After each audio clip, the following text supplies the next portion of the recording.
പടിഞ്ഞാറ് നിന്ന് കിഴക്കോട്ട് ദർശനമുള്ള നാലമ്പലത്തിന് ഋഷഭയോനി ആയിരിക്കും. ഇത് നിങ്ങളെ പഠിപ്പിച്ചതാണ്. വടക്കോട്ട് ദർശനമുള്ള നാലമ്പലത്തിന് സിംഹയോനി എന്ന് പറയും. ഇത്രയുമാണ് നമ്മൾ പഠിച്ചിരിക്കുന്നത്. ഇതിനെല്ലാം ഈ സിംഹയോനിയും മാത്രം ഒഴിച്ച് ബാക്കി ഋഷഭയോനിയും ഗജയോനിയും വിജയോനിയും നമുക്ക് ആവശ്യസ്ഥാനം നമുക്ക് എടുക്കാം. ഇവിടെ കൊടുത്തിരിക്കുന്ന നമ്മൾ പഠിപ്പിച്ചിരിക്കുന്നത് ഈ ശ്രീകോവിൽ കൊടുത്തിരിക്കുന്നത്. അപ്പൊ ഇത്രയും നോട്ട് എഴുതിയല്ലോ. നോട്ട് എഴുതിയിട്ട് ഇത് പറയുക, ശ്രീകോവിലിന്റെ വിസ്താരം. ഇവിടെ പ്ലാൻ ഇത് വേണമെങ്കിൽ വരയ്ക്കാമെങ്കിൽ വരയ്ക്കുക, ഇല്ലെന്നുണ്ടെങ്കിൽ പ്ലാൻ പിന്നെ വരച്ചാൽ മതി. ഈ പ്ലാനിൽ കാണിച്ചിരിക്കുന്ന എഴുതിക്കോ. ഈ പ്ലാനിൽ കാണിച്ചിരിക്കുന്ന ശ്രീകോവിലിന്റെ വിസ്താരം എത്രയാണ്? 3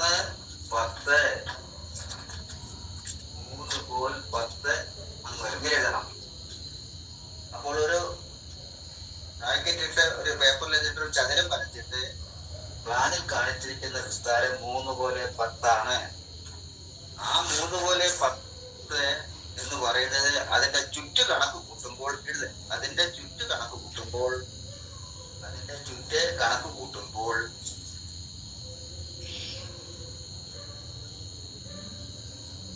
13 പോലെ 16. ഉദാഹരണം എഴുതിയുടെ സമം എഴുതും. 13 പോലെ 16 വരും. സമം ഇട്ടിട്ട് അത് കാണിക്കാം. 3 × 4 ഇതിവിടെ എഴുതണം. 3 × 4 12. 10 × 4 40.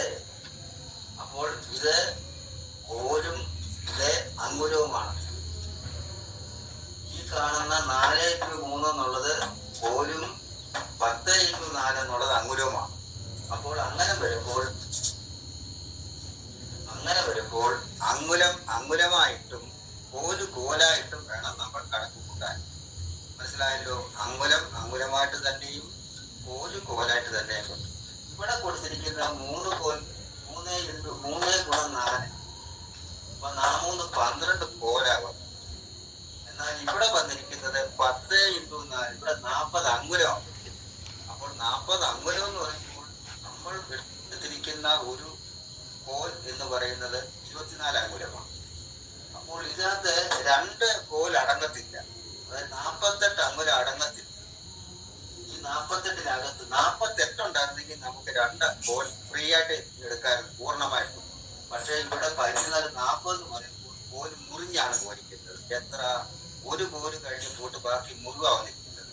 അപ്പോൾ ഇവിടെ 1 കോല് എടുക്കാൻ നമുക്ക് പൂർണ്ണമായിട്ട്. ആ 1 കോലാണ് 24 എടുക്കുന്നത്. അപ്പോൾ ഇവിടെ പോട്ട് ബാക്കി 16ഉം ഇവിടെ 13. അപ്പോൾ ഈ 12ന്റെ കൂടെ ഒന്നുകൂടെ 12 × 1 13 ശിഷ്ടം 16. 13 കോൽ 16. ഇങ്ങനെയാണ് കോൽ കണക്ക് കൂട്ടുന്നത്. അത് മനസ്സിലാക്കുക. അപ്പോൾ ഈ കൊടുത്തിരിക്കുന്നത് ഒരു വശം 3 10. ഇത് 13 കോൽ 16 അങ്കുലമുള്ള ശ്രീകോവിലിന്റെ കണക്കാണ്. ഇത് എഴുതിക്കും, ബുക്കിൽ എഴുതിക്കും.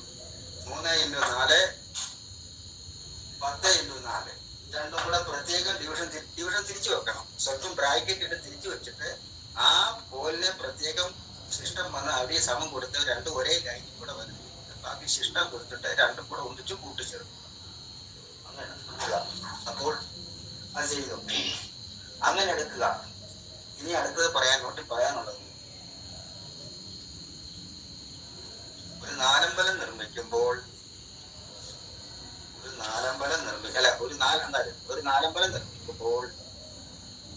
ശ്രീകോവിലിന്റെ മധ്യത്തിൽ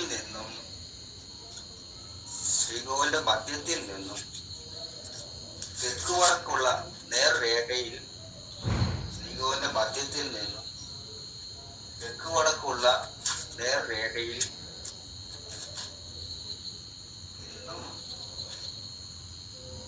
3 അങ്കുലം ഇടത്തോട്ട് മാറ്റിയാണ് ചുറ്റമ്പലത്തിന്റെ വാതിൽ വരാൻ. അതായത് ശ്രീകോവിലിന്റെ പ്രധാന വിസ്താരത്തിന്റെ മധ്യത്തിൽ നിന്നും 3 അംഗുലം ഇടത്തോട്ട് മാറ്റി വേണം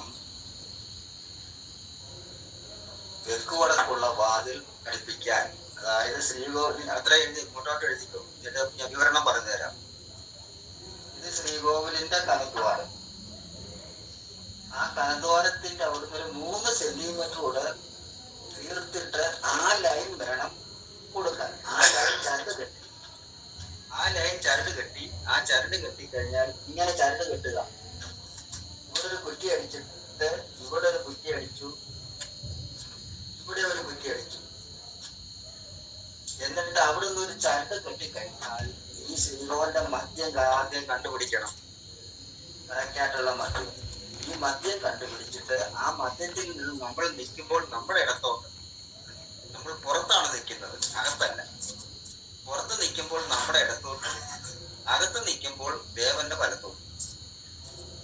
അപ്പോൾ അങ്ങനെ വരുമ്പോൾ ഇത് ഇങ്ങനെ വരുമ്പോൾ ആ ലൈൻ കറക്റ്റി വെച്ചിട്ട് അവിടുന്ന് ഒരങ്ങുലം, അതായത് ആ ഒരങ്ങുലം തന്നെ ആയിരിക്കും കനദ്വാരത്തിന്റെയും പോയിരിക്കുന്നത്.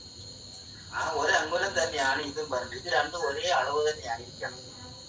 അപ്പോൾ കനദ്വാരം വെച്ചിരിക്കുന്നത് ഒരങ്ങുലം മാറ്റിയാണ് ശ്രീകോവിലിന്റെ സെന്ററിൽ നിന്നും.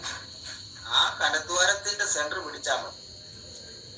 അപ്പോൾ അങ്ങനെ കനദ്വാരത്തിന്റെ സെന്റർ പിടിച്ചു കഴിയുമ്പോൾ ഇവിടെ നിന്നുള്ള സെന്റർ, പക്ഷെ ഇവിടെ വരുമ്പോൾ, ഇവിടുന്ന് ഇങ്ങോട്ട് വരുമ്പോൾ ഇതിന്റെ വരുന്നത് ഇടത്തോട്ടാണ്. അത് മനസ്സിലാക്കണം. അതിൽ നിന്ന് നിങ്ങൾ മനസ്സിലാക്കാനുള്ള കാര്യം, ഇപ്പോൾ നമ്മൾ വടക്കുവശത്തെ കനദ്വാരത്തിന്റെ സെന്റർ പിടിക്കുമ്പോൾ അതിൽ നിന്നും ഒരങ്ങുലം നമ്മള് നേരെ എങ്ങോട്ടാ പിടിക്കുന്നത്? ഇടത്തോട്ടാണ് വരുന്നത്. അപ്പോൾ ഇടത്തോട്ട് വരുമ്പോൾ എന്തായിരിക്കും? ഇടത്തോട്ടാണ് ഒരങ്ങുലം മാറിയിരിക്കുന്നത്. എന്നാൽ നേരെ ഈ സൈഡ് വരുമ്പോഴോ, ഇപ്പോൾ ഇതിൽ ഉദ്ദേശിക്കുന്നത് ഇപ്പൊ തന്നെ ഇത് കിഴക്ക്, ഇത് പടിഞ്ഞാറ്, ഇത് തെക്കാണ്, കിഴക്ക് പടിഞ്ഞാറ്. ഇത് നമുക്ക് വന്നിരിക്കുന്നത് ഇത് നമുക്ക് സൗത്താണ്, ഇത് നോർത്തുമാണ് അല്ലേ? അപ്പോൾ അങ്ങനെ വരുമ്പോൾ ഈ വരുന്ന അവിടുന്ന് വരുമ്പോൾ നമുക്ക് ഇതിന്റെ ഇടത്തോട്ടാ വരുമ്പോൾ ഇത് ഇടത്തോട്ടാ വരും. ഇതിന്റെ വലത്തോട്ടും ഇതിന്റെ ഇങ്ങോട്ട് വരുന്നു, ഇതിന്റെ ഇടത്തോട്ടും വരുന്നു. അപ്പൊ ഉദാഹരണം പറഞ്ഞാൽ ഈ ഒറ്റ ലൈൻ പിടിച്ചാൽ ആ ലൈൻ നേരെയല്ല, ആ ലൈൻ നേരെ ആ കനദ്വാരത്തിന്റെ ലൈൻ പിടിക്കുമ്പോൾ ഈ കനദ്വാരത്തിന്റെ 3 അംഗുലം, ഒരങ്ങുലം ഇങ്ങോട്ടും ഒരങ്ങുലം ഇങ്ങോട്ടുമാണ് സാരം. അപ്പൊ ഒറ്റ ചരടെ പിടിച്ചാൽ നമ്മുടെ വാതിലിന്റെ സെന്റർ കിട്ടത്തില്ല എന്ന് സാരം. മനസ്സിലായല്ലോ? അപ്പോൾ അതെന്ത് ചെയ്യണം?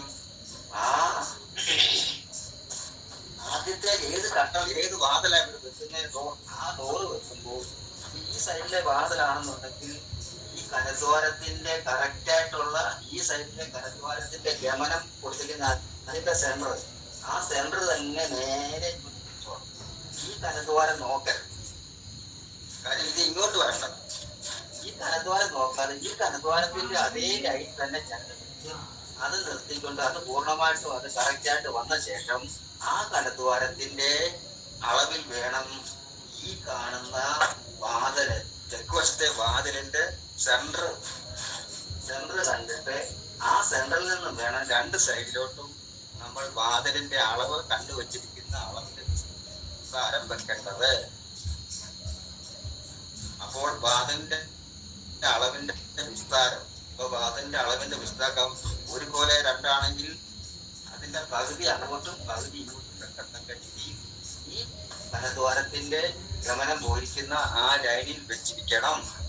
അതാണ് അതിന്റെ കാര്യം. ശേഷം പിന്നെന്ത് ചെയ്യണം? ഇനി ഈ വാതിൽ വെക്കുമ്പോൾ ഈ ചരട് എന്ത് ചെയ്യണം? കുറച്ചുകൂടി ഇങ്ങോട്ട് മാറും. ഇനി ഇതാണ് നോക്കേണ്ടത്. ഇത് ഇടത്തോട്ടാ പോയിരിക്കുന്നത്. അങ്ങനെ വരുമ്പോൾ ഇനി ഈ ചരട് പിടിച്ചിട്ട് ഇതിന്റെ ലൈൻ വേണം ഈ വാതിൽ വെക്കാൻ. മനസ്സിലായിട്ടുണ്ടല്ലോ? ഇതാണ് എന്ന് കഴിഞ്ഞാൽ അടുത്ത, അപ്പോൾ തെക്കും വടക്കും കഴിഞ്ഞു. ഇനി അടുത്തത് പടിഞ്ഞാറ്, കിഴക്കാണ്. കിഴക്ക് നമ്മൾ ഇപ്പോൾ പഠിപ്പിക്കുന്ന ഇതാ. ഈ കിഴക്കുവശത്തെ വന്നിരിക്കുന്ന വാതിലിന്റെ ഇതിന്റെ കനദ്വാരത്തിന്റെ സെന്റർ തന്നെ പോവുക. ഈ കനദ്വാരത്തിന്റെ സെന്റർ തന്നെ കറക്റ്റ് വെച്ചിട്ട് ആ സെന്ററിൽ നിന്നും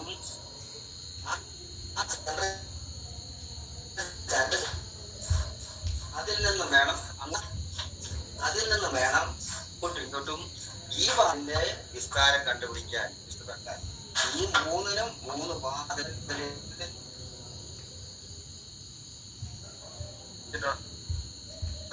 അപ്പൊ ഇതുപോലെ മൂന്ന് വിസ്താരമാണ്. ആ വിസ്താരം കാര്യം മൂന്ന് കണ്ടുവെച്ച് വേണം ചെയ്യാനെന്ന സാരം.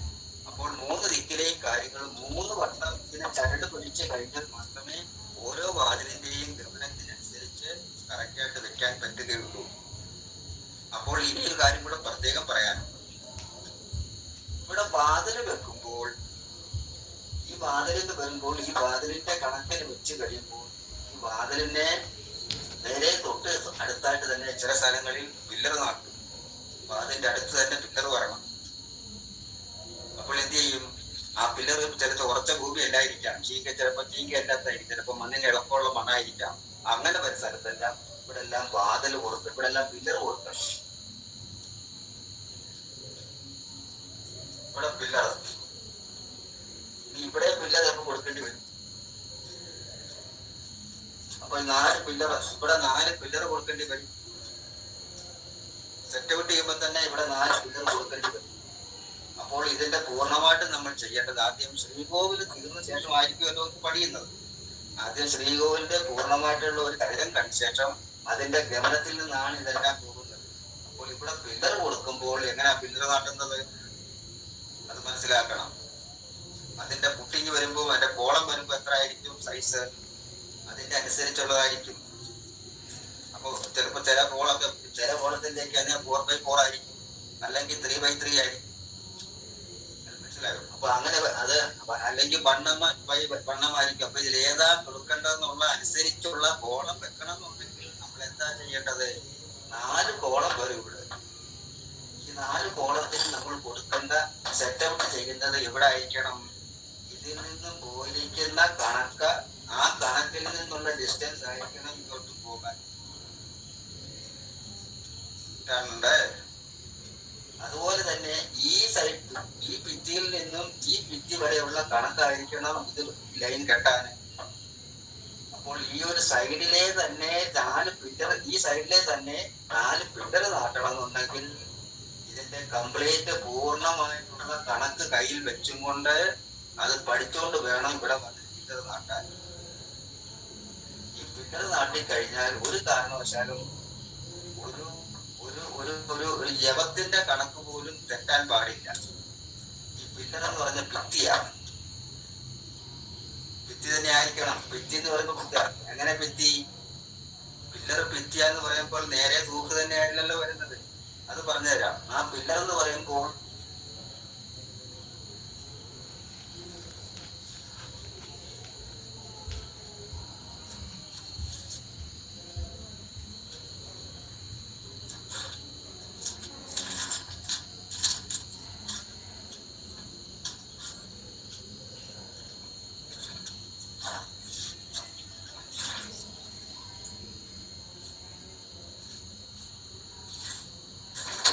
ഇത്രയും വരച്ച് കാണിക്കുന്നുള്ളൂ. ചെറുതായിട്ട് റഫായിട്ടൊന്ന് കാണിക്കുക പില്ലർ എങ്ങനെയാന്നുള്ളത്. പക്ഷെ ആ പില്ലർ എന്ന് പറയുമ്പോൾ ഇതിന്റെ അഗ്രവിസ്താരം, എന്ന് പറഞ്ഞാൽ ഈ തുമ്പ് കാണുന്ന ഇതിന്റെ അഗ്രവിസ്താരം എന്ന് പറഞ്ഞത് 8 അങ്കുലമായിരിക്കണം. ആ 8 അങ്കുലത്തിന്റെ കണക്കാണ് ഇവിടെ വെക്കുന്നത്. അപ്പോൾ ഈ പില്ലർ തീർന്നു കഴിയുമ്പോൾ മിക്കവാറും 8 എന്നുള്ളത് ഇവിടെ മിക്കവാറും 10 അങ്കുലമായിരിക്കും. ചതുരം ഉരുക്കത്തിലാണ് പോകുന്നത്. ആ 10 അങ്കുലത്തിന്റെ കണക്കിലായിരിക്കും ഇവിടെ പുട്ടിങ്ങിന്റെ കോളം എടുക്കുന്നത്. എന്നാൽ മേളിൽ വരുമ്പോൾ എന്തുമായിരിക്കും? മേളിൽ വരുമ്പോൾ അത് ഓവൽ ഭാഷയിൽ വന്ന് 10 എന്നുള്ളത് 8 ആകും, അല്ലെ 9 ആകും. 8 എന്നുള്ളത് 9 ആയിരിക്കാം, അല്ലെങ്കിൽ 8 ആയിരിക്കാം. അതിന്റെ പുരുക്കത്തിന് അടിച്ചു കൊടുക്കാം. അതാ നേരത്തെ കണക്ക് കൂട്ടി വെക്കുന്നത്. അപ്പോൾ ഈ തുമ്പാണ് ഉത്തരം വരുമ്പോൾ ഇതിന്റെ മണ്ടയ്ക്കാണ് കയറി വരുന്നത്.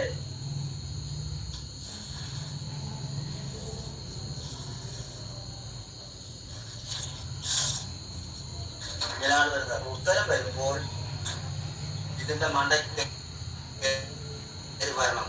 ആ കണ്ടയ്ക്ക് കയറി വരണമെന്നുണ്ടെങ്കിൽ ഇതാണ് അഗ്രം. അത് ഓർമ്മയിരിക്കുക. അപ്പോൾ സെറ്റ് ഔട്ട് ചെയ്യുമ്പോൾ ഏറ്റവും ശ്രദ്ധിക്കേണ്ട ഒരു കാര്യം, ഈ കോളം നാട്ടുമ്പോൾ കോളത്തിന് കോട്ടം ഉണ്ടാകരുത്. ഇനിയും ഒരു കാര്യം കൂടെ സംസാരിക്കാനും, ഈ കാണുന്ന സെന്റർ നമ്മൾ എടുത്തു, ഇതിന്റെ വിസ്താരവും എടുത്തു. ഇതിൽ നിന്നും നമ്മൾ കനദ്വാരത്തിന്റെ ആ പോയിരിക്കുന്ന ആ അളവും പ്രകാരം ഇവിടെ മറ്റേ അപ്പുറം ഇപ്പുറം നമ്മൾ കോളം എടുക്കും. ആ കോളം എടുത്തിട്ടുണ്ടെങ്കിൽ ആ കോളത്തിന്റെ ഈ കാണുന്ന ഇതാണ് നമ്മുടെ എൻഡ്, വാതലിന്റെ എൻഡ്. ആ വാതലിന്റെ എൻഡിന്റെ പുറത്തോട്ട് വേണം നമ്മുടെ എന്ത് വരണം, പില്ലർ വരാൻ. ഇതിന്റെ തുമ്പത്ത് വെച്ച് നമുക്ക് പില്ലർ നാട്ടാൻ പറ്റത്തില്ല. എന്താ മനസ്സിലായിട്ടുണ്ടോ? ഈ എൻഡിനെ നമുക്ക് എന്ത് വേണം, ഈ എൻഡിൽ നിന്നും ഒരു അങ്കുലമെങ്കിലും പുറത്തോട്ട് മാറി വേണം. അതായത് കാണിച്ചു തരാം.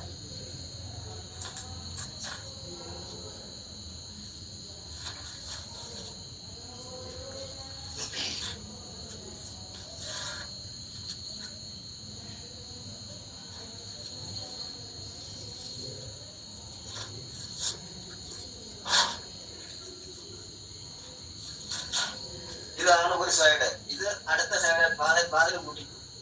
അപ്പോൾ അങ്ങനെ വരുമ്പോൾ നമ്മുടെ ഈ പില്ലറ് ഇതിൽ നിന്ന് നമുക്ക് വരുന്നത് ഇതിൽ നിന്നും ശകലം മാറി വേണം വരാൻ.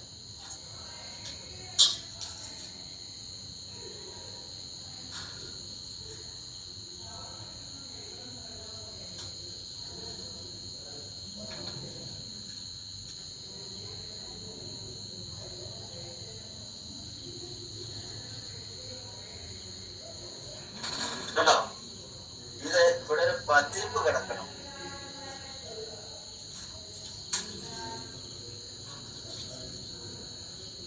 മനസ്സിലാക്കണ്ടല്ലോ? ഇത് വാതിലിന്റെ ഇൻസൈഡിന്റെ സൈഡായി കയറി പോകുന്നതാണ്. പക്ഷെ ഇവിടെ വാതിൽ കയറി വരുമ്പോൾ ഈ പില്ലർ തീർന്നു കഴിയുമ്പോൾ, ഈ പില്ലറിന്റെ പണി തീർന്നു കഴിയുമ്പോൾ ഇവിടെ നമുക്ക് ഒരങ്ങുലമെങ്കിലും ആ വാതിലിന്റെ തിള്ളയിൽ നിന്ന് അകത്തോട്ട് മാറി വേണം ഈ പില്ലർ നിൽക്കാൻ. ഇവിടെ നിന്ന് വേണം ഇതിൽ നിന്ന് വിസ്താരം കൂട്ടിയെടുക്കാൻ. ചിലപ്പോൾ ഇത് ഒരു 9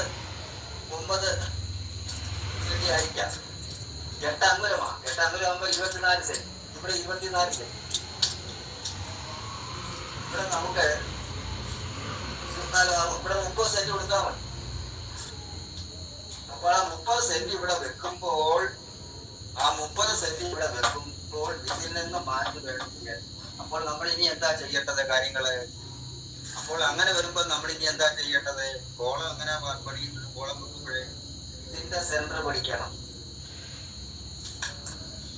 ഇതിന്റെ സെന്റർ, ഈ സെന്റർ ആണ് നമുക്ക് വന്നിരിക്കുന്നത്. മനസ്സിലായോ? ഈ സെന്ററിൽ നിന്ന് വേണം നമുക്ക് അങ്ങോട്ടും ഇങ്ങോട്ടും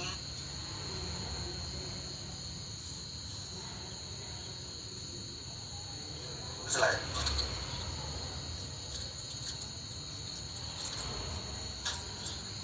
ഇതാണ് നമ്മുടെ ഗ്രൗണ്ട് സെക്ഷൻ. ഈ വരുന്നതാണ് നമ്മുടെ ഗ്രൗണ്ട് സെക്ഷൻ.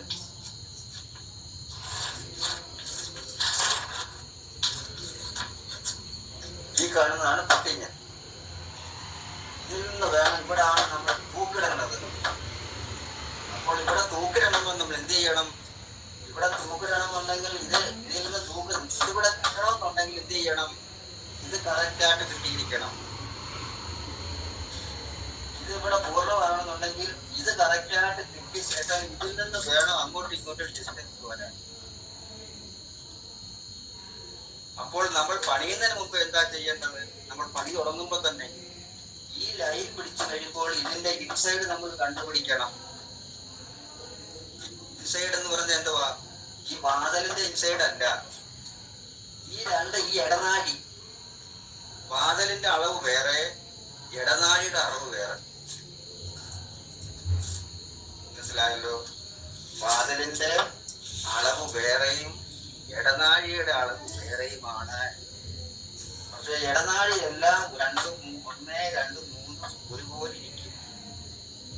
ഇടനാഴി 3 ഒരുപോലെ ഇരിക്കും. പക്ഷെ വാതില് മാത്രം വ്യത്യാസം, വീതിക്ക് വ്യത്യാസവും വരും. ഈ ഇടനാഴി എന്താ ഒരുപോലെ ഇരിക്കുമെന്ന് പറഞ്ഞത്? ഇതിനാണ് നമ്മൾ പന്തിയിടുക എന്ന് പറയുന്നത്. ഇത് പന്തിയിടും. അതായത് ദേവൻ വന്നിറങ്ങി രാത്രിയിൽ ദേവൻ സഞ്ചാരമുണ്ടെങ്കിൽ ആ ദേവൻ ദേവിയോ ഉണ്ടെങ്കിൽ ആ ദേവൻ വന്ന് നിൽക്കുന്ന ഒരു ഭാഗമാണ്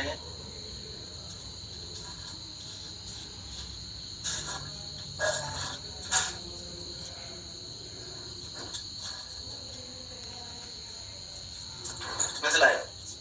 ഇതിനാണ് പന്തിയിൽ എന്ന് പറഞ്ഞത്. അത് നമ്മൾ കോൺഗ്രസ് ഇത് വാർത്ത ശേഷം വാർത്തതിന്റെ അടിയിൽ നമ്മൾ ഡിസൈൻ ചെയ്തതാണ്. അത് പിന്നീട് പഠിപ്പിക്കാറ്. അപ്പൊ ഇത് ചെയ്യുന്നതാണ്. അപ്പൊ ഇതിന് പന്തിയിൽ എന്നൊക്കെ പറയും. അതിനാണ് ഇതെന്ന് പറയുന്നത്. പക്ഷേങ്കിൽ നമുക്ക് സാധാരണ മിക്കയിടത്തും എല്ലാം പില്ലർ തന്നെ കോൺക്രീറ്റ് ആണ് പോകുന്നത്. പില്ലർ ഇല്ലാതെ പറ്റത്തില്ല. ചിലർ വൃത്തിയായിട്ട് തന്നെ പറ്റത്തില്ല. പില്ലർ കൊടുക്കണം. പില്ലർ കൊടുക്കുമ്പോൾ ശ്രദ്ധിക്കേണ്ട കാര്യം ഈ പറഞ്ഞതുപോലെ തന്നെ സെന്റർ പിടിച്ചെടുത്തിട്ട് സെന്ററിൽ നിന്നും ആദ്യം ഇതിന്റെ ചുറ്റുമായിട്ട് നോക്കണം. ഇതിന്റെ ചുറ്റ് എങ്ങനെ എടുക്കേണ്ടത്? ഈ നീളം പിടിക്കണം. ഈ നീളം ഈ വീതിന്റെ ചുറ്റാക്കണം. ആ ചുറ്റാക്കിയെങ്കിൽ മാത്രമേ ഇടനാഴി പൂർണ്ണമാകൂ. അപ്പോൾ ഇടനാഴിക്ക് ഒരു ചുറ്റ് കണക്കെടുക്കണം, വാതിലിനൊരു ചുറ്റ് കണക്കെടുക്കണം. രണ്ടും എടുത്തേ പറ്റുള്ളൂ. അപ്പോൾ ഇടനാഴിക്ക് ഒരു ചുറ്റ് എടുക്കുമ്പോൾ ഈ ചുറ്റ് തന്നെ ആയിരിക്കും ഇവിടെ വരുന്നത്. ഈ ചുറ്റ് തന്നെ ആയിരിക്കും ഇവിടെ വരുന്നത്. 2-3 ചുറ്റും എടുക്കാം. അത് എടുക്കുകയാണെങ്കിൽ പൂർണ്ണമായിട്ട് എടുക്കുമ്പോൾ ചെയ്യേണ്ടത് ഇതിന്റെ ഏത് ചുറ്റാണ് പോയിരിക്കുന്നത്? ഇത് 3-10 ആണെന്നുണ്ടെങ്കിൽ ചിലപ്പോൾ ഇത് നമുക്ക് 3 കൊണ്ട് എടുക്കാം, ഇല്ലെങ്കിൽ 4-2 എടുക്കാം. ചുറ്റമ്പലത്തിന്റെ വിസ്താരം, ഈ ചുറ്റമ്പലത്തിന്റെ വിസ്താരം തന്നെ ആയിരിക്കണം ഈ 3-ലും വരേണ്ടത്. അത് എടുക്കുക. ആ വിസ്താരം തന്നെയാണ് എടുക്കേണ്ടത്. അപ്പോൾ പില്ലർ നാട്ടുമ്പോൾ ശ്രദ്ധിക്കേണ്ട കാര്യം, ഒരു കാരണവശാലും പില്ലർ ചായയോ ഈ കാണുന്ന പത്രിക്കും ഈ കാണുന്ന ഡിസ്റ്റൻസിനകത്ത് നിൽക്കുന്ന ഈ ഡിസ്റ്റൻസ് ഇടനാഴിയാണ്, വാഹനല്ല. ഇത് വാഹനല്ല, ഇത് ഇടനാഴിയാണ്. ഇവിടെ ആണ് ഡോർ വരുന്നത്.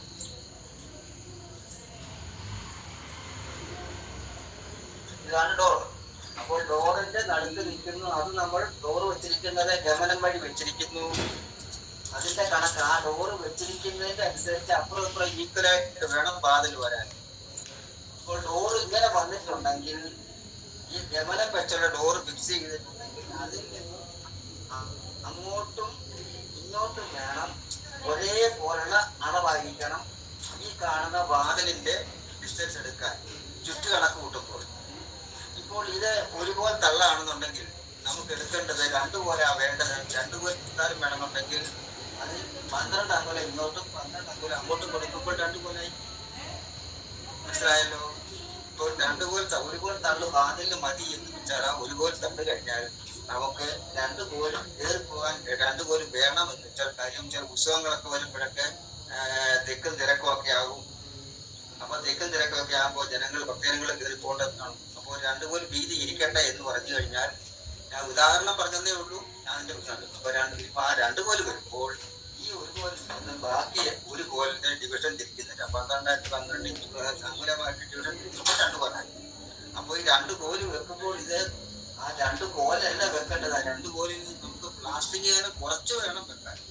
പണി തുടങ്ങുമ്പോഴേ പ്ലാസ്റ്റിക് കുറച്ചിട്ട് വേണം ഈ ഇടനാഴിയുടെ കട്ട കെട്ടാൻ. എപ്പോഴേ 2 കോൽ പൂർണ്ണമാകത്തുള്ളൂ. അല്ലെങ്കിൽ എന്ത് ചെയ്യും? കണക്ക് തെറ്റിപ്പോയിട്ടുണ്ടെങ്കിൽ പില്ലർ പോകും. അപ്പോൾ ആ 2 പോലെ നമുക്ക് വരുമ്പോൾ 2 പോലെ എന്നുള്ള കണക്ക് നമ്മൾ വെച്ച് കഴിയുമ്പോൾ ആ 2 കോലിന്റെ പൂർണ്ണ ഭിത്തി പണിയുമ്പോൾ ആ ഭിത്തിയിൽ നിന്നും പിന്നെ നമുക്ക് 1 അങ്കുലം കൂടെ പുറത്തോട്ട് മാറി വേണം ഈ പില്ലർ വരാൻ. ഓർമ്മയിരിക്കുക, ഈ കാണുന്ന പില്ലർ വരുന്നത് ഇത്രയും ഒരു ഓപ്സെറ്റ് കിടക്കണം. അത്രയും ഓപ്സെറ്റ് കിടന്നെങ്കിൽ മാത്രമേ അതിന് ഭംഗി വരത്തുള്ളൂ. അപ്പോൾ ഈ ഓപ്സെറ്റ് കിടക്കുന്നത് മനസ്സിലായല്ലോ. അപ്പോൾ ഇതിന്റെ ഇവിടെ വന്നു അങ്ങോട്ട് മാറി വേണം. അപ്പോൾ ആദ്യമേ നമ്മൾ ചെയ്യേണ്ടത് ചരട് കെട്ടിയിട്ട് ഏത് സൈഡിലോട്ടാണ് പില്ലർ, ഏത് സൈഡിലാണ് നമുക്ക് എല്ലാ സൈഡിലും കോളം കൊടുക്കേണ്ടത്. അപ്പൊ ആദ്യമേ നമ്മൾ ചെയ്യുമ്പോൾ ഈ സൈഡിലോട്ട് എടുക്കുകയാണെങ്കിൽ ഈ കരദ്വാരത്തിന്റെ ഇടത്തോട്ടുള്ള കണക്കിൽ വെച്ച് മാർക്ക് ചെയ്ത് ചരട് കെട്ടി മാർക്ക് ചെയ്തുകൊണ്ട് അവിടെ അവിടെ സിമന്റ് മാർക്ക് ചെയ്യുക, കട്ടൗട്ട് കെട്ടി റെഡിയാക്കിയിട്ട് അതിൽ നിന്നും കറക്റ്റ് മാർക്ക് ചെയ്ത് ലൈൻ പഠിച്ചിട്ട് അതിൽ നിന്നും നമ്മൾ ആദ്യം ചെയ്യേണ്ടത് എന്ത് ചെയ്യണം? കട്ടളയുടെ വിസ്താരം വെക്കുക. കട്ടയുടെ വിസ്താരം വെക്കുക. അപ്പൊ കട്ടയുടെ വിസ്താരം വെക്കുക എന്ന് പറഞ്ഞാൽ വ്യത്യാസം എന്ന് പറഞ്ഞാൽ നമ്മൾ ഉടനെ കട്ടള വെക്കുകയല്ല. അതാദ്യം മനസ്സിലാക്കുക. കട്ടള വെക്കേണ്ട സാരി എടുത്ത് കട്ടള വെക്കാം. പക്ഷെ ഇത് കട്ടള വെക്കാത്തടത്താണെങ്കിൽ എന്ത് ചെയ്യും? ആദ്യമേ കട്ടള കൊണ്ടുവെക്കാൻ പറ്റും? ഇല്ല. എന്താ? അവിടെ ഉറപ്പില്ല. അപ്പൊ അവിടെ പില്ലർ കൊടുക്കണം. അപ്പോൾ എന്ത് ചെയ്യണം?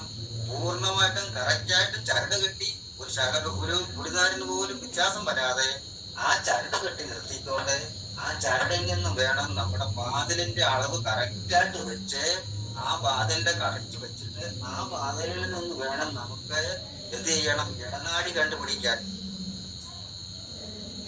ആ വാതിലിൽ നിന്ന് ഇടനാഴി കണ്ടുപിടിച്ച് അതിന്റെ പ്ലാസ്റ്റിക്കിലൂടെ എത്ര വന്നു നോക്കി അത് കണക്കാക്കിയിട്ട് അതിൽ നിന്ന് ഒരങ്കുലം പുറത്തോട്ട് മാറ്റി രണ്ട് സൈഡിൽ മാറ്റി ഇങ്ങോട്ട് മാറ്റണം, ഇങ്ങോട്ട് മാറ്റണം. പിന്നെ ഇപ്പുറത്തും ഉണ്ട്. അപ്പൊ രണ്ട് സൈഡിലെ മാറ്റിയിട്ട് ഒരങ്കുലം മാറ്റിയിട്ട് വേണം ഈ പില്ലറിന്റെ കോളം നാട്ടാൻ. അപ്പോൾ കോളം നാട്ടുമ്പോൾ ഈ വാതിലിന്റെ പകുതിക്ക് കയറി വരും. കോളത്തിന്റെ താഴത്തെ ഗ്രൗണ്ട് സെക്ഷന്റെ പാനം, അതായത് ഇത് കണ്ടോ, ഇത് കയറി വരുന്നുണ്ടോ? ഇത് കയറിയെല്ലാം വരും. അപ്പോൾ ഇത് ഇങ്ങോട്ട് വരും, ഇവിടുത്തെ ഇങ്ങോട്ട് വരും, ഈ കോളത്തിന്റെ ഇങ്ങോട്ട് വരും. അപ്പോൾ ഇവിടുന്ന് കയറി വരുന്ന കോളമാണിത്. അത് കയറി വന്നു കഴിഞ്ഞാൽ ഇതെല്ലാം കറക്റ്റായിട്ട് വന്ന് ഈ പില്ലറ്, ഇവിടുത്തെ പില്ലറ്, ഇവിടുത്തെ പില്ലറ്, ഇവിടുത്തെ പില്ലറ്, ഈ പില്ലറ്, അടുത്തത് ഈ പില്ലറ്, ഈ പില്ലറ്, ഇങ്ങനെ പില്ലറെല്ലാം വരും. ഈ 4 പില്ലർ നമ്മൾ നാട്ടി കറക്റ്റായിട്ട് വെച്ച് കഴിഞ്ഞാൽ പിന്നെ അവിടുത്തെ പണി ഈ പില്ലറിലാണ് നമ്മുടെ ഭിത്തി ഉത്തരം പോയിരിക്കുന്നത്. അപ്പോൾ ഇവിടെ നിന്നൊരു ചരട് കെട്ടിക്കഴിഞ്ഞാൽ ഈ ചരട് ഈ പില്ലറിന്റെ പുറത്ത് കറക്റ്റായിട്ട് നിൽക്കണം, തൊട്ടില്ലാതെ നിൽക്കണം. അതാണ് അതിന്റെ കാര്യങ്ങൾ. അപ്പോൾ അതിന്റെ രീതിയാണ് വന്നിരിക്കുന്നത്. പറഞ്ഞാൽ കെട്ടിയാൽ ചരട് കെട്ടിയാൽ കറക്റ്റ് രണ്ടും ഒരുപോലെ ഇരിക്കണമെന്ന് സാരം. എന്നാൽ ഇതിന്റെ മേളിൽ വരുന്ന ഉത്തരം വരുന്നത് ഇതാ. ഇപ്പൊ നമ്മള് ഇങ്ങനെ കുരുക്കം പറഞ്ഞു, മുഴക്കോല് കൊണ്ട് കുരുക്കം പറഞ്ഞു കഴിഞ്ഞാൽ ആ ചരട് പോയി കഴിഞ്ഞാൽ ചിലപ്പോൾ അത് അകത്തോട്ട് വരുമ്പോൾ നമ്മൾ ചരട് പുറത്ത് തട്ടി നിൽക്കും. കാര്യം കുരുക്കത്തിലാണ് നിൽക്കുന്നത്. അപ്പോൾ അതിന്റെ ഒരു ഉത്തരം പറഞ്ഞു കഴിഞ്ഞാൽ ഇതിന്റെ മണ്ടയ്ക്കൂടെ ഇവിടുന്ന് ഒരു ചരട് കെട്ടിയാൽ ഈ ചരടിന്റെ മണ്ടയ്ക്കൂടെ ചരടിന്റെ മണ്ട കറക്റ്റ് മണ്ട ആയിരിക്കണം ഉത്തരത്തിന്റെ കണക്ക്. ഇവിടുന്ന് ഒരു ചരട് കെട്ടി പൊക്കി പിടിച്ചാൽ പില്ലറിന്റെ മണ്ടയ്ക്ക് പൊക്കി പിടിച്ചു കഴിഞ്ഞാൽ ആ ചരട് വന്നു കഴിഞ്ഞാൽ ഈ കാണുന്ന പില്ലറിന്റെ മണ്ടയ്ക്കൂടെ കറക്റ്റ് പോയിരിക്കണം സാരം. ഭിത്തി കെട്ടുമ്പോൾ അതിന്റെ കറക്റ്റായിട്ട് വരുമ്പോൾ ഇത് തന്നെയായിരിക്കും സാരം. നമ്മൾ തൂണ് നാട്ടുമ്പോൾ കറക്റ്റ് നേരെ തന്നെ കാണിക്കുക, ഒരു വ്യത്യാസവും വരല്ലേ. ആ 8 അങ്കുലത്തിന്റെ കണക്ക് ചകരം തന്നെ ആയിരിക്കും. ഇത് പ്ലാസ്റ്റിക്കിന്റെ കണക്കാണ് ഞാൻ പറഞ്ഞത്. തൂണ് നാട്ടുമ്പോൾ നമ്മൾ ഈ കണക്കിന് തന്നെ തൂണ് നാട്ടിക്കോണം.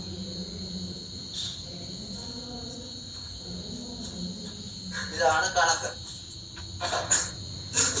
ഈ കോളം കൊടുത്ത് പോവുക. നമ്മൾ തൂണ് നാട്ടുമ്പോൾ ഈ അളവ് തന്നെ, അതായത് ഈ കാണുന്ന 8 അങ്കുലത്തിൽ നിന്ന് കുറച്ച് വേണം തിരിക്കാൻ. ഇഷ്ടിക ഏത് കണക്ക് എടുക്കുന്നു? 7 അങ്കുലത്തിന്റെ ഇഷ്ടിക ആകുമ്പോൾ ആ 7 അങ്കുലത്തിന്റെ തൂണായിരിക്കണം ഇവിടെ വരുന്നത്. മനസ്സിലാക്കണം. അപ്പോൾ ഈ തൂണ് നാട്ടുമ്പോൾ ഈ ഭിത്തിയും ഈ തൂണും സമാസമമായിരിക്കണം. പക്ഷേ അത് കഴിഞ്ഞ പ്ലാസ്റ്റിക് സമയത്താണ് ഈ വരുന്നത്. മനസ്സിലായോ?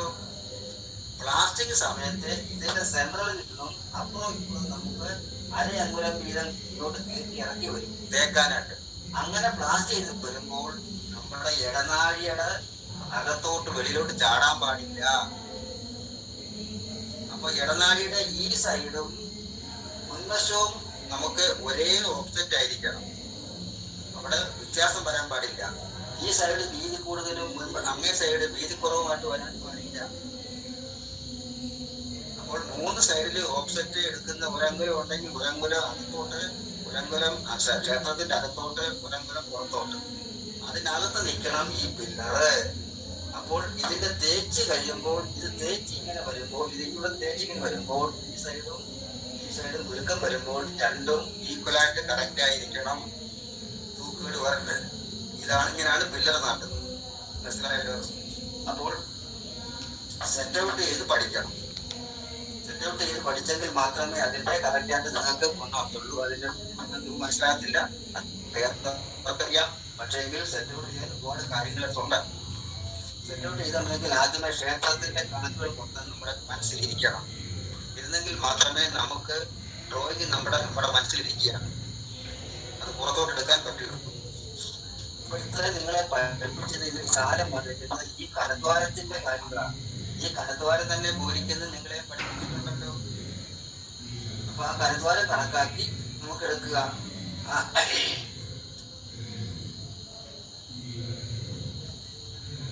നമ്മളിപ്പോ കാണിച്ചു. ഈ കലദ്വാരം തന്നെ നിങ്ങളോട് പറയുന്ന പ്രധാന വാതിലിനെ എത്രയായിരുന്നു പറഞ്ഞിരിക്കുന്നത്? പ്രധാന വാതിലിനെ നമ്മൾ അംശിച്ചെടുത്ത് കഴിഞ്ഞാൽ അതിൽ അംശം എടുക്കുക. അംശം എടുത്തിട്ട് നമുക്ക് വിസ്താരത്തെ 5 അംശം എടുത്തു കഴിഞ്ഞാൽ 5 അംശം കൊണ്ട് നമുക്ക് പ്രാധാന്യ വിസ്താരവും അതിന്റെ ഇരട്ടി നമുക്ക് എടുക്കാം. അത് ഞാൻ പഠിപ്പിച്ചു. അപ്പൊ ഇതിന്റെ ഈ കലദ്വാരം നമ്മൾ കൊടുക്കുമ്പോൾ ഇതെല്ലാത്തിന്റെ കണക്കിതാണ്. അപ്പോൾ അങ്ങനെ കണക്ക് വരുമ്പോൾ ഇത് ഒരു ശ്രീകോവിലിന്റെ ഒരു കണക്കും ഒരു പ്രകാരവും നമുക്ക് അതിന്റെ കണക്ക് തെറ്റാൻ പാടില്ല. ഇവിടെ എന്ത് കാണിച്ചു അതായിരിക്കും. അപ്പൊ ശ്രീകോവിൽ നമ്മൾ വെക്കുമ്പോൾ ഒരു കാരണവശാലും റൈറ്റ് ആംഗിൾ ആയിട്ട് തിരിയാനും പാടില്ല. ഏതെങ്കിലും ഒരു തലയ്ക്ക് ഏതെങ്കിലും ഒരു മൂലയ്ക്ക് ശകലം കോട്ടം വന്നെങ്കിൽ അതെല്ലാം കോട്ടമായിട്ട്. അപ്പോൾ നമ്മൾ ചെല്ലുമ്പോൾ അപ്പോൾ എന്ത് ചെയ്യണം? ശ്രീകോവിൽ തന്നെ നമ്മൾ ആദ്യം സെറ്റ് ഔട്ട് ചെയ്യുമ്പോൾ ഇത് ഇവിടെ നിന്ന് ഒരു ചരട് കെട്ടി ഇങ്ങോട്ടും കൊടുക്കുക, ഒരു ചരട് ഇങ്ങോട്ടും കൊടുത്തു കഴിഞ്ഞാൽ അതിന്റെ സെന്റർ കണ്ടി ഇവിടെ ആയിരിക്കും നമ്മുടെ ശ്രീകോവിലിന്റെ കുറ്റി അടിക്കുന്നത്. ഈ കുറ്റിയിൽ നിന്നാണ് എല്ലാ കണക്കുകളും പോകുന്നത്. അതാദ്യം മനസ്സിലാക്കുക. അപ്പോ ഇനി നമുക്ക് ഇത്രയും മനസ്സിലായല്ലോ. ഇനി നമുക്ക് പഠിപ്പിക്കാനുള്ളത് ഇത് വായിച്ചിട്ട് നിങ്ങളെ ഇനി ഒരു ശ്രീകോവിലിന്റെ ഒരു കണക്കെടുത്ത് പഠിപ്പിക്കാം. അത് മൊത്തം വായിക്കുന്നില്ല.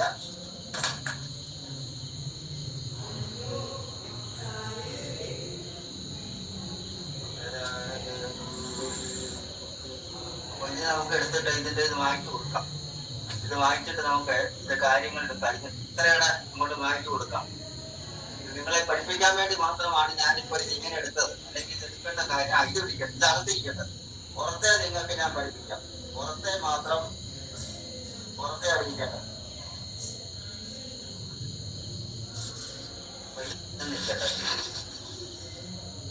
ഇത് നമ്മൾ കൊടുത്തിരിക്കുന്നു പറഞ്ഞു കഴിഞ്ഞാൽ ഇതിന്റെ ഒരു ഈ വാദനങ്ങളല്ലോ ഇത് ഇത് കണ്ടോ. നമുക്കിപ്പോ ഇത് ശ്രീകോവിലിന്റെ നീളം പറഞ്ഞു, ഇത് നമുക്കൊരു വീതി പറഞ്ഞു, നമുക്ക് ഇവിടെ കണക്കെടുക്കാം. ഈ 3 10 എന്ന് പറഞ്ഞാൽ തന്നെ നമുക്ക് ഇവിടെ കൊടുക്കാം. അതായത് ഇത് ശ്രീകോവിലിന്റെ ആണ്. നമുക്ക് ചുറ്റമ്പലം നമുക്ക് ഇത് നല്ലതായിട്ട് പഠിപ്പിക്കണമെന്നുണ്ടെങ്കിൽ അങ്ങനെ ചെയ്യാം. അങ്ങനെ മരണച്ചുറ്റുണ്ട്. പക്ഷെ മരണച്ചുറ്റായിട്ട് നമുക്ക് ഇത് സൂക്ഷ്മം എന്താണെന്ന് കണ്ടുപിടിക്കാം. അതൊക്കെ തൊട്ടു. ഇപ്പൊ നമുക്ക് ഇവിടെ വന്നിരിക്കുന്ന ഒരു ഇത് കുറിയ ഭാഗമാണ്. ഈ കുറിയ ഭാഗം വരുമ്പോ എങ്ങനെയാണ് നമ്മൾ അളവെടുക്കുന്നത് മനസ്സിലാക്കണം. അളവ് നമുക്ക് എടുക്കേണ്ടത് ഇങ്ങനെയാണ്. ഇപ്പൊ ക്ഷേത്രത്തിന്റെ കണക്കെടുക്കുമ്പോൾ നമ്മൾ എടുക്കേണ്ടത് ഡ്രോയിങ് വരയ്ക്കുമ്പോൾ ആ ഡ്രോയിങ്ങിനകത്ത് നമ്മൾ കൊടുക്കേണ്ടത് അത്യാവശ്യമായിട്ട് കൊടുക്കേണ്ടത് ആദ്യമേ എത്രയാണ് വന്നിരിക്കുന്നത്. ആദ്യം ഇതൊരു ചതുരമാണ്. ഇതൊരു ചതുരമാണ്. ഈ ചതുരം നമ്മൾ സങ്കല്പിക്കുന്ന എന്തുവാണ്? ശ്രീകോവിലാണ്. അതിൽ നിന്നാണ് നമുക്ക് അടുത്തത് നമുക്ക് പോകുന്നത് ഇത്രയും വീട് വെക്കാം. ഇത് നമ്മൾ വെക്കുമ്പോൾ ഇതാണ് നമുക്ക് എന്ത് പറയുന്നു? ശ്രീകോവിലിന്റെ പുറത്തോട്ടുള്ളതിന് അന്തർമണ്ഡലം എന്ന് പറയും. അപ്പൊ നമുക്ക് ഇവിടെ 3 10 കൊടുക്കാം. ഇത് നമ്മുടെ പുറവശമാണ്. ആ പുറവശത്തിന്റെ കണക്കെടുക്കുകയാണ്. അപ്പൊ നമുക്ക് ഇവിടെ 3 10 എടുക്കാം. നമ്മൾ ഒരു ചുറ്റ് കണ്ടുകൊണ്ടാണ് കുറിക്കുന്നത്. അങ്ങനെ കുറിക്കാവും. ഇവിടെ 3 10 ആകുമ്പോൾ അല്ല ഇവിടെ എഴുതണ്ട. ഇവിടെ 3 10. പക്ഷെ ഇവിടെ നമുക്ക് കൊടുക്കേണ്ടത് എന്താണെന്നുള്ളത് കണ്ടുപിടിക്കണം. ഇവിടെ നമുക്ക് ഒരു 5 പവനായി കൊടുക്കണം. ഇവിടെ നമുക്ക് ഇതെന്താണ്? ഇതാണ് ചുറ്റമ്പലം. ശ്രീതെഴുതാം. ഇതാണ് ചുറ്റമ്പലം. ഇവിടെ ശ്രീതെഴുതാം. ഇവിടെ അന്തർമണ്ഡലം. ഇതിന് A കൊടുക്കാം. ഇത് ശ്രീകോവില് കണ്ടോ. അപ്പോൾ ഇത്രയും വന്നപ്പോൾ ഇവിടെ ശ്രീകോവില് വന്നു, ഇവിടെ അന്തർമണ്ഡലം വന്നു, ഇവിടെ ചുറ്റമ്പലം വന്നു. അപ്പൊ നമുക്ക് ഇവിടെ ഒരു കണക്കെടുക്കുമ്പോഴേ 3 10 ശ്രീകോവില്. ഇനി അന്തർമണ്ഡലം നോക്കി നമുക്കൊരു 5 പവൻ ഇവിടെയാണ് നമുക്ക് ആവശ്യമുള്ളത്. ഈ രചനകത്താണ് പ്രതിഷ്ഠാ വഴിയുള്ള മറ്റുള്ള കാര്യങ്ങളൊക്കെ വരുന്നത്. എന്നാലും നമുക്കൊരു ഉദ്ദേശം കണക്ക് കൂട്ടുമ്പോൾ നമുക്കൊരു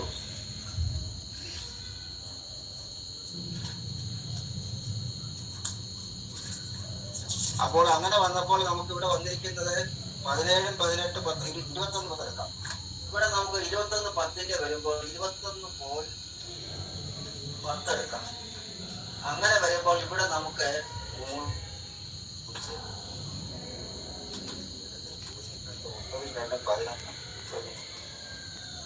ഇവിടെ നമുക്കൊരു 5 14 കൊടുക്കാം. അപ്പൊ ഇത് 5 14. അപ്പോൾ ഇവിടെ 3 10 ഞാൻ എഴുതി 3 10 8. ഇവിടെ 5 14. ഈ 5 14 എന്ന് പറഞ്ഞ 5 പോയിന്റ് 14 എന്ന് പറഞ്ഞ അന്തർമണ്ഡലമാണ്.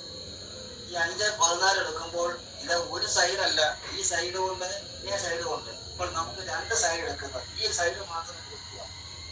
ഈ 2 സൈഡിൽ ഇവിടെ 5 14 ഉണ്ട്, ഇവിടെയുണ്ട്. ശ്രീകോവിലിന്റെ 2 സൈഡും കിടപ്പുണ്ട്.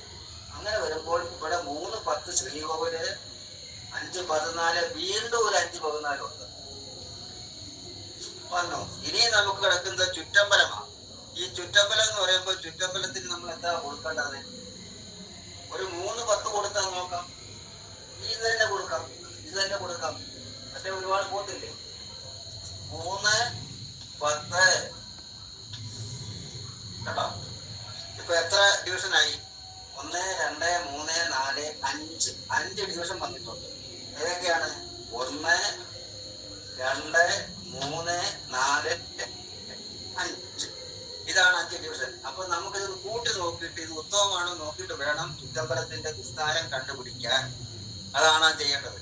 ഇത് നമ്മൾ കണക്ക് കൂട്ടുമ്പോൾ 14 14 28 10 38 10 48 10 58 വന്നു. 10 20 30 40 50 58 വന്നു. ഇതാണ് ഇതിന്റെ 58. ശരിയാണോ? ഞാനിവിടെ കൂട്ടി നോക്കാം. 14 14 28 10 38 10 40 58. ഇവിടെ വന്നിരിക്കുന്നത് 5 5 10 3 13 3 16 3 19. ഇവിടെ 19 വന്നു. ഇനി നമ്മൾ എന്താ ചെയ്യേണ്ടത്?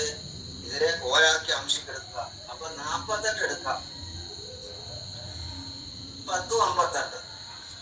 അപ്പോൾ ഇവിടെ 21. 21 ഹോൽ 10 അമ്പലം എന്നുള്ള ഒരു കണക്ക് വന്നു. ഇത് എഴുതിയെടുത്തോ, നോട്ട് ബുക്കിൽ എഴുതിയെടുത്തു. ഈ കിഴക്കോട്ട് പടിഞ്ഞാറ് ദർശനമുള്ള പടിഞ്ഞാറ് ദർശനമുള്ള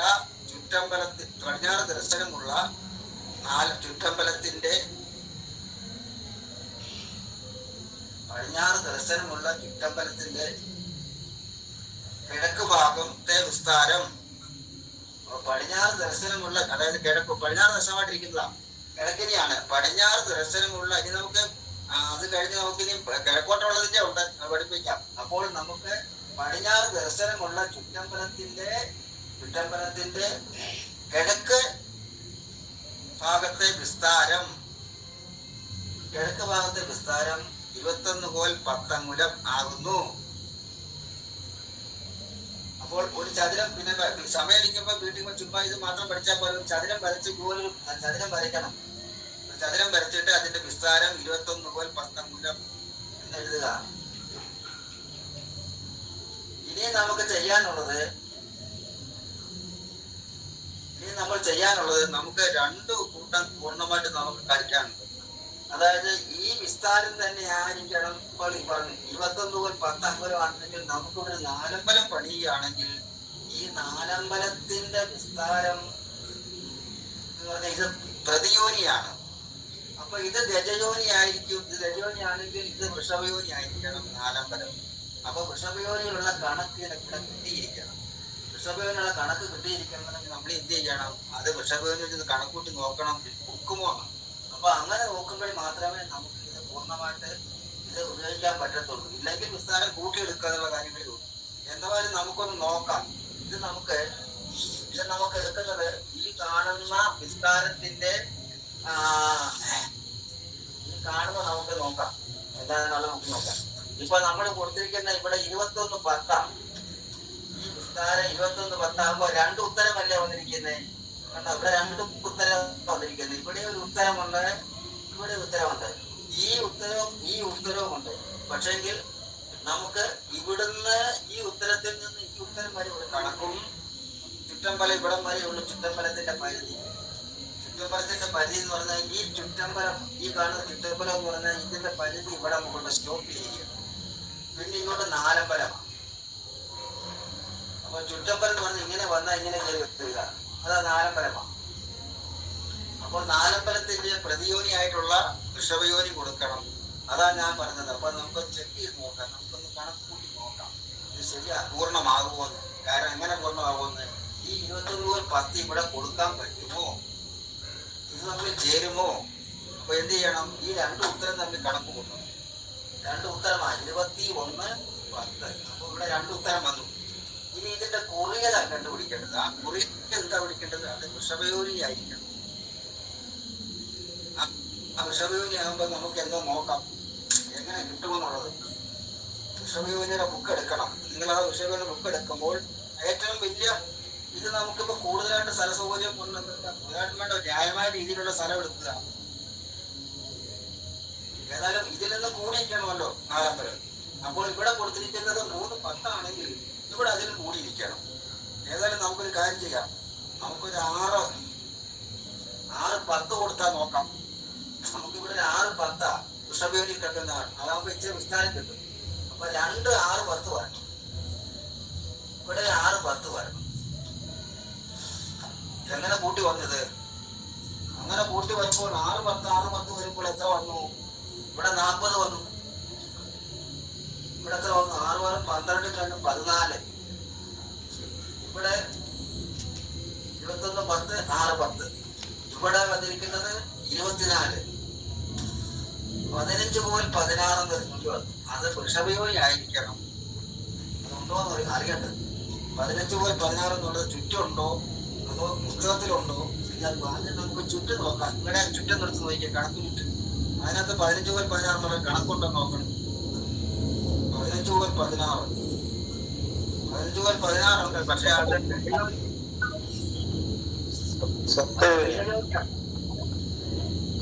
15:16 എന്നുള്ളത് ഗജയോനിയാണ്. ഈ 15:16 അങ്കുലം എന്നുള്ളത് പദയോനി ഉണ്ടോ നോക്കണം. വൃഷഭയോനിയിലെ പദയോനിക്കകത്ത് 15:16 അങ്കുലം ഉണ്ടോ നോക്കുക. അതിനകത്ത് 15:18 അങ്കുലം കിടക്കുന്നത്. അപ്പൊ എന്ത് ചെയ്യും, അതിനകത്ത് കിടക്കുന്നത് 15:18 അങ്കുലമാണ്. അപ്പൊ നമുക്കൊരു കാര്യം ചെയ്യാം, ഇത് നമുക്കൊരു പൂർണ്ണമാക്കി എടുക്കണം എന്നുണ്ടെങ്കിൽ നമുക്കൊരു കാര്യം ചെയ്യാം. 6 എന്നുള്ളത് ഈ 10 എന്നുള്ളത് അങ്ങോട്ട് മാറ്റാം. അപ്പൊ 21:10 ഇവിടെ 21:10. ഇവിടെ നമുക്കൊരു ഇവിടെ 4 കൊടുക്കാം. ഇവിടെ 6 കൊടുക്കാം. ഈ 6 4 എന്ന് പറയുമ്പോൾ കൂട്ടി നോക്കുമ്പോ എത്ര വന്നു, കൂട്ടി നോക്കുമ്പോൾ 10 10 20, 24 4 28 വന്നു. 6 4 വന്നാൽ ഇനി 42 6 48 54 19 20 24 6 4 വെച്ചാൽ പറ്റില്ല. 6 4 അല്ല 6 2 വെക്കാം.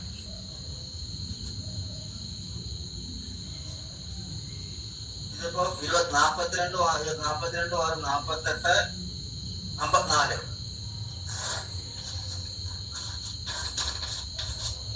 നിങ്ങളുടെ കണക്ക്, നിങ്ങളുടെ ചുറ്റുകണക്കെടുത്ത് നോക്കിയ ബുക്ക് 55 പോലെന്നുള്ള കണക്ക് എവിടെങ്കിലും കിട്ടുമോ നോക്ക്. എവിടെ ചെയ്യുമെന്ന് നോക്കിയേ. 55 വൃഷയോനിയിലുണ്ട്. അപ്പൊ ഇതാണ് നമുക്ക് എടുക്കാം. പക്ഷെ അതുകൊണ്ട് നമ്മൾ പൂർണ്ണമാകുന്നില്ല. എല്ലാവരും ശ്രദ്ധിച്ച് കേൾക്കുക. 55 കോല് കിട്ടിയെന്നും പറഞ്ഞുകൊണ്ട് നമുക്കത് പൂർണ്ണമായിട്ട് എടുക്കാൻ പറ്റത്തില്ല. എന്തുകൊണ്ട്? ഈ ഈ 21 10 എന്നുള്ളത് ആണെന്നുണ്ടെങ്കിൽ നമുക്കിനി ഇതിന്റെ കൂടെ കിട്ടിയെങ്കിൽ മാത്രമേ പൂർണ്ണമാക്കി എടുക്കാൻ പറ്റുള്ളൂ. എന്തുകൊണ്ട്? ഈ വരുന്ന ദണ്ഡളവ് ഇങ്ങോട്ട് വരുമ്പോൾ ഇവിടെ കൊണ്ട് നിൽക്കണം, പിന്നെ ബാക്കി ഇവിടെയും വരണം. അപ്പോൾ അങ്ങനെ വരുമ്പോൾ നമുക്ക് എന്ത് ചെയ്യാൻ സാധിക്കും? ചെയ്യണം. അതോടെ നോക്കിച്ച് മാത്രമേ ഇനി ഇച്ചിരി വിസ്താരം കൂട്ടാൻ ഒക്കുമോ? ഇച്ചിരി കൂട്ടിയെടുക്കുമ്പോൾ ഇതിന്റെ ഉത്തമമായിട്ട് കിട്ടുമോ? അങ്ങനെ ഈ 21/10 ഇവിടെ നമ്മൾ പൂർണ്ണമാക്കിയപ്പോൾ വെച്ചിരിക്കുന്നു, ഇവിടെയും വെച്ചിരിക്കുന്നു, ഇവിടെയും കറക്റ്റ് കിട്ടി 55 കോലെന്ന്. പക്ഷെങ്കിൽ ഇവിടെ ഈ കാണുന്ന ചുറ്റും കൂടെ 4 കൂടെ കൂട്ടിക്കഴിയുമ്പോൾ ഒരു ഉത്തമയുടെ കണക്കില്ലെങ്കിൽ നമ്മൾ എന്ത് ചെയ്യും? കുറെ കൂടെ വിസ്താരം കൂട്ടേണ്ടി വരും. അതാണ്. അങ്ങനെ കുറെ കൂടെ വിസ്താരം കൂട്ടുമ്പോൾ വീണ്ടും ഇവിടെ ഒത്തിരി ഒത്തു കിട്ടണം. ഇവിടെ ഒത്തു കിട്ടിയിട്ട് ഇത് 4 കൂടെ കൂട്ടുമ്പോൾ ഉത്തമമായിട്ടുള്ള കണക്കായിരിക്കണം. അതുകൂടാതെ പിന്നെ ഈ ഉത്തരം തൊട്ട് ഈ ഉത്തരം വരെയുള്ള ഒരു കണക്കും, ഈ ഉത്തരം തൊട്ട് ഇവിടം വരെയുള്ള 2 കണക്കും, ഇവിടെ തൊട്ട് ഇവിടം വരെയുള്ള പൂർണ്ണമായിട്ടുള്ള കണക്കും പിന്നെയും വേണം. അങ്ങനെ 4 ഉത്തമ കണക്കുകൾ വന്നെങ്കിൽ മാത്രമേ 4 പുറത്തെ കണക്കുകളാകത്തുള്ളൂ. അതിനുശേഷം പിന്നെ അകത്തെ കണക്കുകളുണ്ട്. അകത്തെ കണക്കുകൾ ഈ കാണുന്ന ഉത്തരമാണ് ടെമ്പരത്തിന്റെ. ഇതിന്റെ പുറത്തോട്ട് ചുമന്ന മഷി ഇരിക്കുന്നത് ഇത് ജഗതി, ഇത് പാതകം. ഈ ജഗതിയുടെ പാതകം കഴിഞ്ഞാൽ ഇതിന്റെ ഈ ഭാഗം തൊട്ട്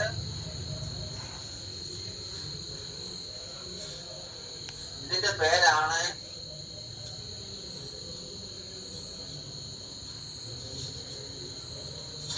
അങ്കണം. അങ്കണം എന്ന് പറയും. അപ്പോൾ ഇതിന്റെ ഈ ലൈൻ, ഇതിനകത്തെ ലൈൻ കറക്റ്റായിട്ട് കിട്ടണം, ഒരു അങ്കണം കിട്ടണം. ആ അങ്കണത്തിനകത്ത് സിംഹയോനി ഒഴിച്ച് ബാക്കി എന്തും എടുക്കാം. ഗജയോനിയോ വൃഷഭനോ എടുക്കാം. അപ്പോൾ ഈ അങ്കണത്തിന് നമുക്ക് ചുറ്റി കട്ടണം.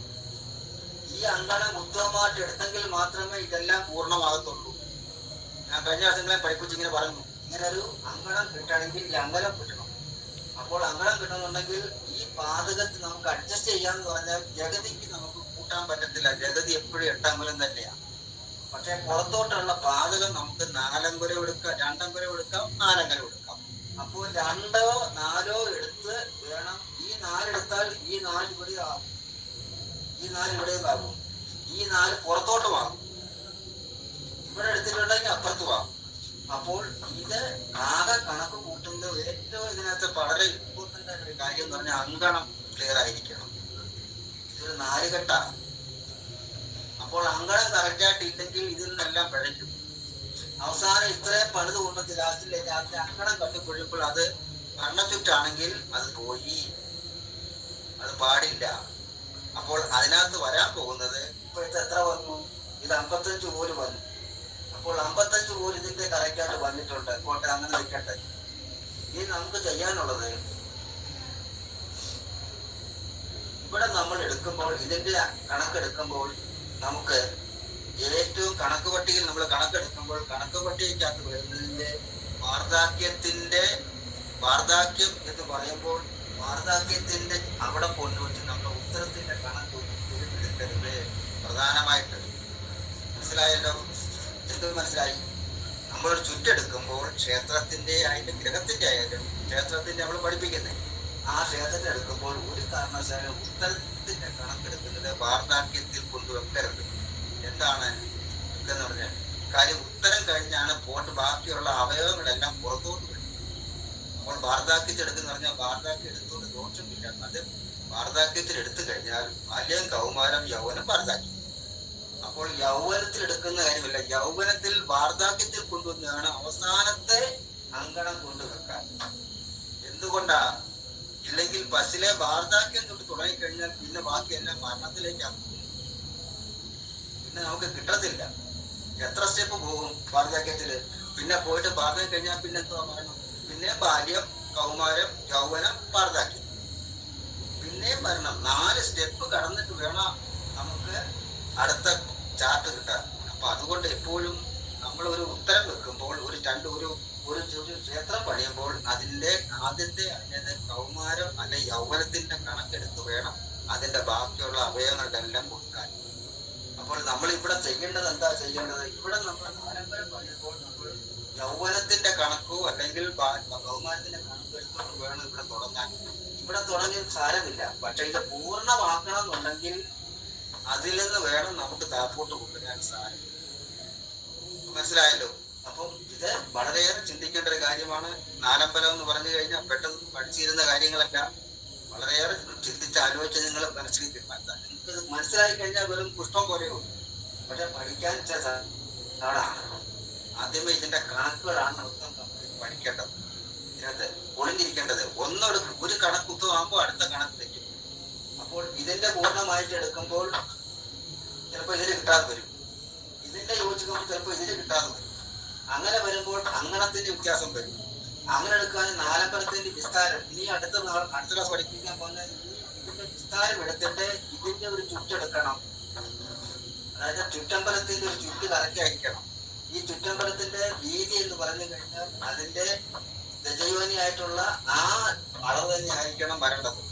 അതിനെ 4 കൊണ്ട് മുളിക്കുമ്പോൾ ഒരു ചുറ്റായിരിക്കണം. ഇവിടെയും 4 മുളിക്കുമ്പോൾ ചുറ്റായിരിക്കണം. അപ്പോൾ ഒരുപാട് കാര്യങ്ങൾ നിങ്ങൾക്ക് ഇനി പഠിക്കാനുണ്ട് ഈ നാലമ്പലത്തിനെ പറ്റി. മനസ്സിലായല്ലോ? ഇത്രയും കാര്യങ്ങൾ പറഞ്ഞുകൊണ്ട് ഈ ക്ലാസ് ഇവിടെ നിർത്തുകയാണ്. അടുത്ത ക്ലാസ്സിൽ സാർ പറഞ്ഞു. നമസ്കാരം. നമസ്തേ.